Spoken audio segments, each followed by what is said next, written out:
Pemirsa, selain Wapres Gibran Rakabuming Raka, Wamendagri Bima Arya juga meninjau wilayah yang terdampak banjir di Kota Bekasi.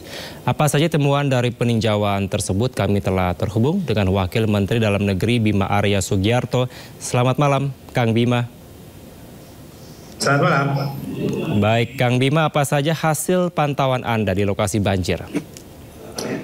Banjir ini kan banjir 5 tahunan, tetapi tahun ini lebih parah dari 5 tahun lalu. Walaupun sudah dibangun tanggul gitu ya, kalau nggak salah 8 meter, tapi tetap saja jebol dan memberikan dampak yang agak masif gitu.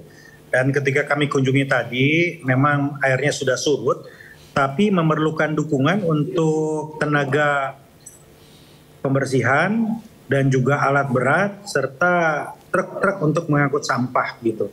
Jadi di fase pemulihan ini kami Kemendagri mengkoordinasikan pemerintah daerah sekitar untuk membantu pemerintah Kota Bekasi agar bisa mengakselerasikan proses pemulihan. Sampah-sampah bisa diangkut segera, kemudian juga air bisa disedot begitu ya, karena masih banyak yang kotor, menyedot lumpur dan sebagainya begitu. Kami tadi pagi menghubungi langsung Gubernur Jakarta Mas Pramono Anung yang segera akan mengirimkan truk-truk sampah, alat berat dan juga membantu tenaga untuk proses pembersihan dan pemulihan di sana. Kira-kira begitu yang saat ini menjadi fokus dari Kemendagri, memfasilitasi bantuan pemulihan yang dilakukan, dikoordinasikan oleh kementerian melalui pemerintah daerah sekitar.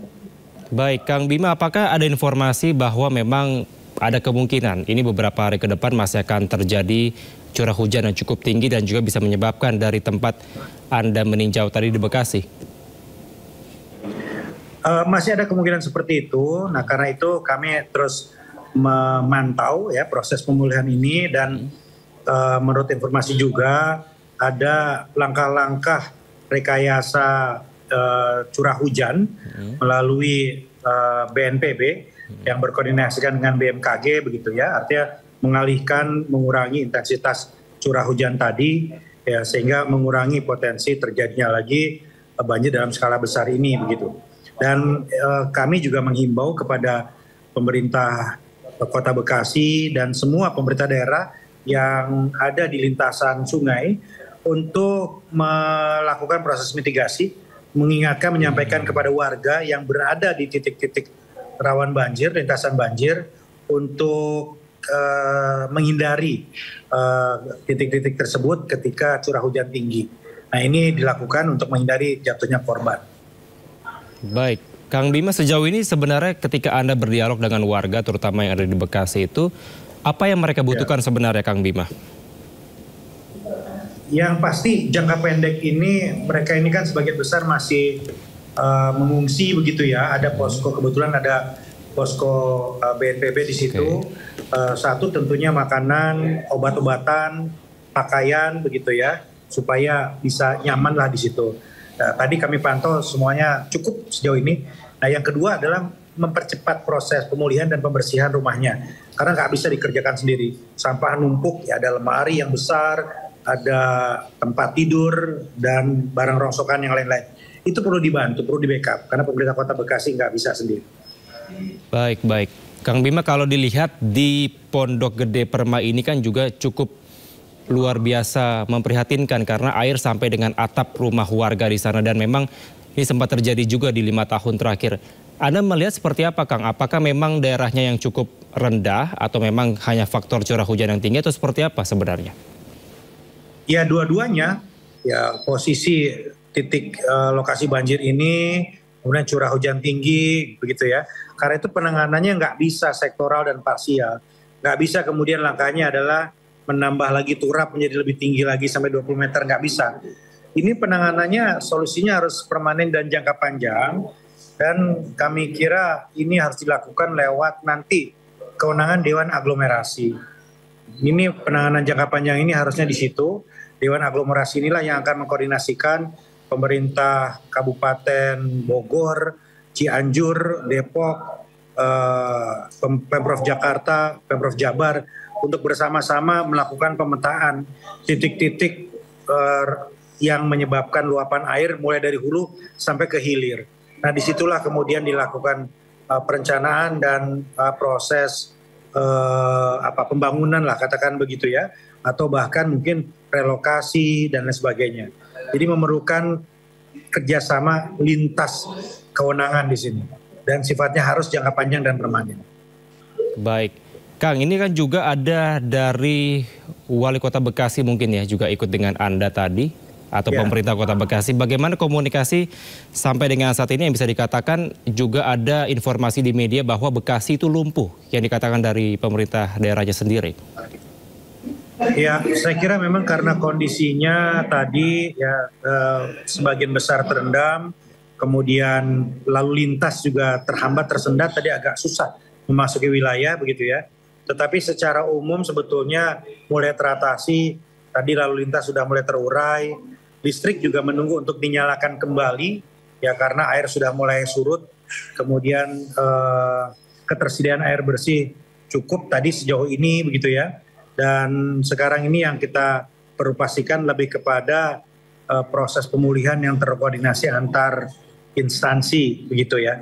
Dan saya kira kita apresiasi Wali Kota Bekasi sudah turun secara maksimal untuk mengkoordinasi di lapangan bersama BNPB dan juga berkoordinasi dengan pemerintah Provinsi Jakarta. Baik, Kang Bima, kita tahan sejenak, kita akan mendengarkan informasi dari rekan kami yang berada di kawasan Bekasi, Jawa Barat yang memang tadi kita juga telah diskusikan berkaitan dengan daerah yang paling parah terdampak dari banjir. Sudah ada rekan kami Hadisti Arifah di posko pengungsian Duren Jaya, Bekasi. Selamat malam, Hadisti, seperti apa kondisi pengungsian saat ini di sana?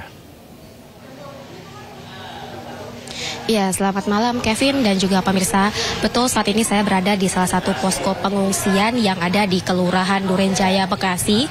Tepatnya ini ada di Aula RW 12, yang mana warga terdampak banjir ini mengungsi di aula yang sudah disediakan. Untuk aula RW sendiri ini diisi oleh sekitar ada 15 RT, dan kita bisa lihat bersama-sama Kevin dan juga pemirsa, beginilah kondisi terkini warga terdampak yang memilih untuk mengungsi di posko pengungsian ini. Untuk warga ini memilih beristirahat dengan fasilitas yang sudah disediakan di posko ini. Namun kalau kita bisa melihat, saya bisa menggambarkan fasilitas ini memang masih cukup terbatas, di mana kita lihat warga yang beristirahat ini, warga terdampak beristirahat hanya beralaskan karpet, belum terlihat adanya matras ataupun juga tempat tidur yang dirasa layak untuk mereka beristirahat.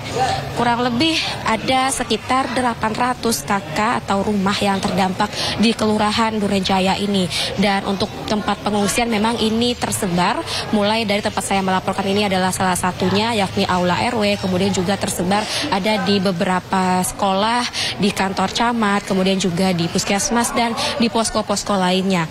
Nah, warga yang terdampak ini memang mereka mengalami kerusakan yang cukup parah pada rumah mereka, yang mana hingga malam hari ini masih ada sejumlah rumah yang masih tergenang banjir, bahkan banjir pun ini masih berada di ketinggian 50 hingga 80 cm. Dan di posko pengungsian ini memang sejumlah bantuan ini terus disalurkan, mulai dari bantuan berupa konsumsi, mengingat ini kan di bulan puasa, di mana warga ini melakukan ibadah puasa, sehingga mereka tadi sudah berbuka puasa dengan konsumsi yang sudah disalurkan kepada mereka. Dan untuk mengetahui seperti apa sih kebutuhan yang sudah disalurkan, kemudian apa saja yang masih dibutuhkan, saya akan coba untuk berbincang dengan Pak RW di sini. Ada, selamat malam Pak RW. Pak RW, izin Pak RW mau sedikit bincang-bincang. Pak RW dengan siapa Pak? Kalau boleh tahu. Saya Yudi Ferdiawan dari RW 12. Ya. Pak RW, ini untuk di posko pengungsian ini Pak, mungkin bisa dijelaskan sedikit bagaimana situasinya terhadap warga yang terdampak nih Pak. Apakah mereka beristirahat di sini sudah dengan fasilitas yang dirasa memadai atau layak, atau bagaimana Pak? Alhamdulillah selama ini kita punya posko di Sekretariat RW 12 untuk menangani RT 1 sampai 15, dan memang tempat ini adalah tempat tertinggi dari wilayah kami. Jadi posisi saat ini masyarakat sih sudah cukup bisa kami tangani dengan bantuan dari pemerintah ataupun sukarelawan dari dinas-dinas yang terkait. Ada total berapa RT Pak di RW 12 ini yang terdampak nih Pak? Total RT itu 15 RT dari 1 sampai 15 mencakup kurang lebih sekitar 813 kakak. Ya. Pak, untuk bantuan yang sudah disalurkan tadi kan saya melihat ini ada sejumlah konsumsi, kemudian juga ada bantuan berupa medis atau apa saja nih Pak yang mungkin masih dibutuhkan? Saat ini kami masih menunggu untuk bantuan seperti perlengkapan baju ya. Kadang untuk rumah satu lantai mungkin baju udah terendam semuanya. Jadi saat ini kami menunggu itu dan mudah-mudahan mungkin dari relawan kita akan hadir untuk baju. Baik, terima kasih Pak RW. Ya, pemirsa itu dia tadi disampaikan langsung oleh Pak RW bentuk bantuan yang sudah disalurkan. Kemudian juga masih ada sejumlah bantuan yang masih perlu dibutuhkan berupa baju bersih dan juga kebutuhan-kebutuhan lainnya. Kevin. Baik, terima kasih Hadisi melaporkan langsung dari pos pengungsian di Kelurahan Duren Jaya Bekasi. Selamat kembali bertugas. Ya, kita melanjutkan dialog bersama Wamendagri, Kang Bima. Kang Bima masih bersama saya? Ya, masih. Kang Bima, ini kan tentu masih perlu adanya langkah antisipasi dari seluruh masyarakat terutama yang memang terdampak banjir. Bagaimana langkah-langkah yang dilakukan atau apa hal-hal yang perlu dilakukan dari pemerintah pusat dan daerah terkait dengan masih adanya potensi curah hujan dan juga cuaca ekstrim ke depan? Yang pertama tentu mitigasi bencana ini harus dilakukan secara terintegrasi begitu ya. Artinya harus ada informasi-informasi yang disampaikan oleh pemerintah daerah beserta dinas terkait kepada warga melalui saluran-saluran yang efektif dan sampai kepada warga tentang potensi momentum bencana itu. Nah, yang kedua, ya kita juga harus siaga dalam hal kemungkinan untuk melakukan mobilisasi alat-alat yang diperlukan ketika terjadi bencana. Seperti yang tadi terjadi di Pondok Gede di Bekasi ini, ya ternyata kesulitan alat berat gitu ya. Kemudian juga perlu truk-truk pengangkut sampah dan lain-lain ya, serta juga status kedaruratan bencana karena pemerintah kota atau pemerintah daerah ini harus melakukan komunikasi yang intens dengan BNPB agar BNPB bisa melakukan langkah-langkah karena BNPB memiliki anggaran, BNPB juga memiliki resources begitu. Nah, sehingga bisa dilakukan penanganan langsung begitu. Nah, ini memerlukan proses-proses yang harus dilalui seperti penetapan status darurat bencana, kemudian komunikasi, permintaan bantuan dan sebagainya.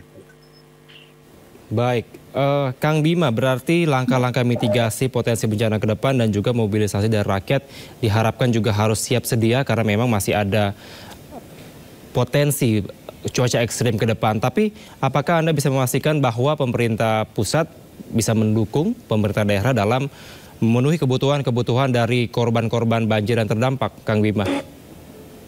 Yang pasti kita membangun komunikasi agar bisa melakukan identifikasi persoalan apa dan kebutuhannya apa. Nah, kalau pemerintah daerah setempat bisa melakukan itu kan bagus ya, kita syukuri itu. Tetapi kita juga harus bisa langsung cepat mengetahui manakala pemerintah daerah tidak memiliki kemampuan itu.